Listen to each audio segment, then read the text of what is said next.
It's what everyone feared would happen, a major fire at the Southside Winston Hall apartment complex. The blaze started just after 6:30 this evening on the main floor of the center two portions.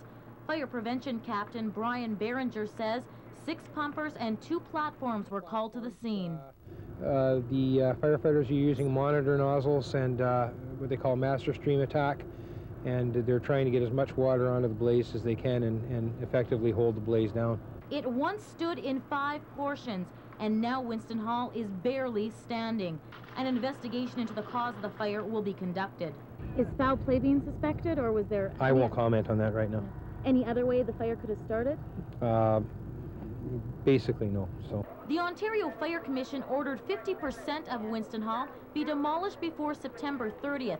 The owner was scheduled to appear in court in 2 weeks, facing charges for failing to comply with that order. Tomorrow morning, fire investigators will have the job of cleaning up the mess left from this massive fire here at Winston Hall Apartments and trying to figure out what started it. Marilee Caruso, TBT News.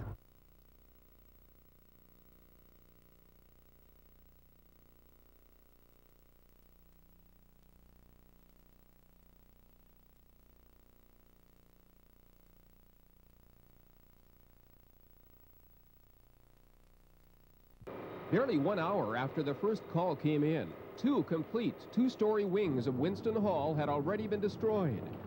Thunder Bay Fire Chief Jim Hamer says there was a good reason the flames spread so quickly. The interior of the building had been in the process of demolition.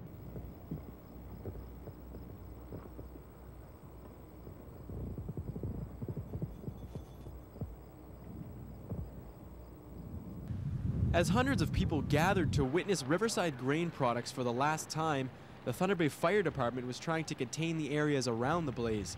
The intense heat was too much at some points to even get a truck close enough to put out the fire. Fire Chief Joe Kaplanis says when crews arrived, their main goal was to protect the surrounding buildings.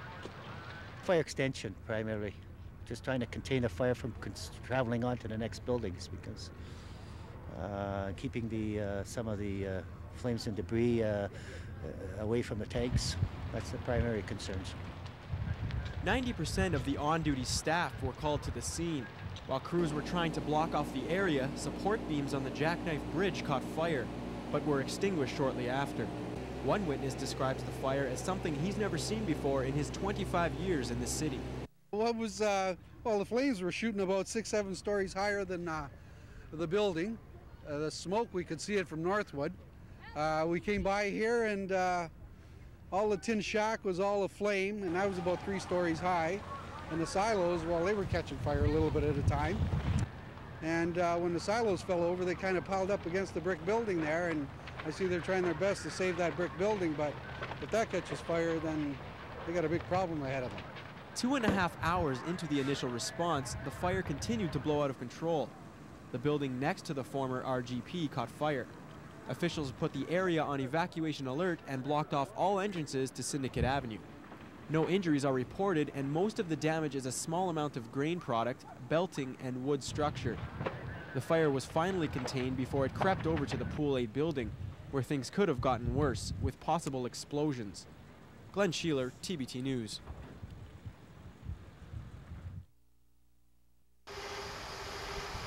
The towering flames could be seen from Hillcrest Park, way on the other side of the city.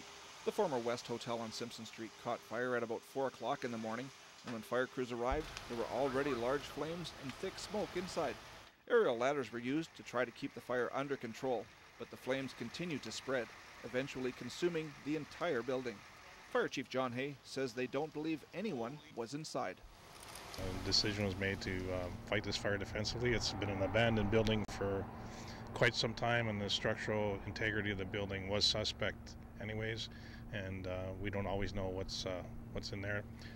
We didn't expect anybody to be in there, but if they were, it wouldn't have been advisable to go after them anyways. It was quite well involved with fire.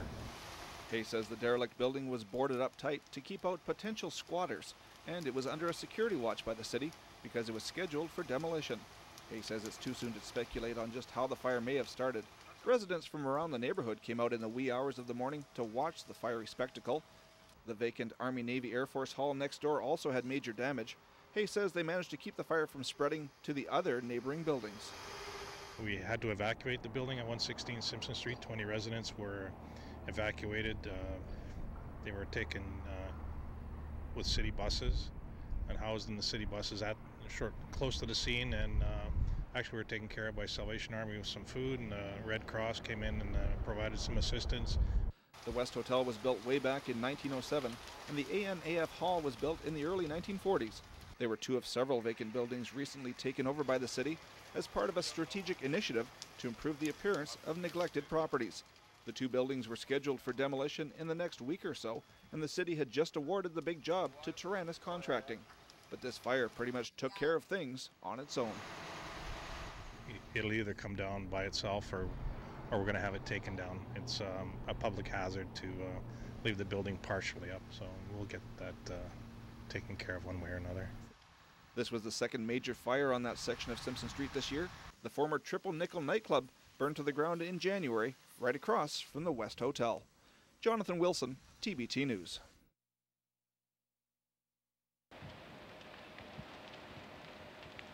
The intensity of Wednesday night's fire meant that what was left of the Great West Timber Lot Sawmill was still smoldering the next morning. Surprisingly, the smell of smoke was minimal. In fact, the smell was hardly noticeable during the night, and the lack of smoke which made it over the city is part of why the public was not in danger. The wind was from the north and blowing out over the lake, and or very little wind at all, so at no time was the smoke with respect to impacting the residential structures within the community concerned. Fortunately, there are no reported injuries, both with the public and with the Thunder Bay Fire Rescue crews who attended the fire throughout the night. The Spills Action Center was contacted due to runoff into Lake Superior and the smoke in the atmosphere.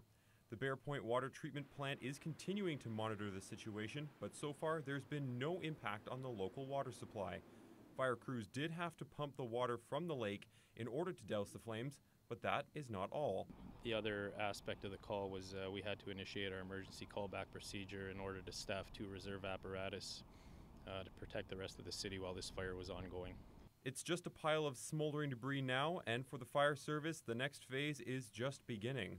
We're in the preliminary stages of the investigation. The Fire Marshal's office is on scene right now and working in cooperation with our Fire Prevention Division. So at this point we have really nothing further other than it's just getting underway. Hankio says he doesn't know how long the investigation will take, only that it'll be a long one because of the size of the building and the extent of the damage. Phil Darlington, TBT News.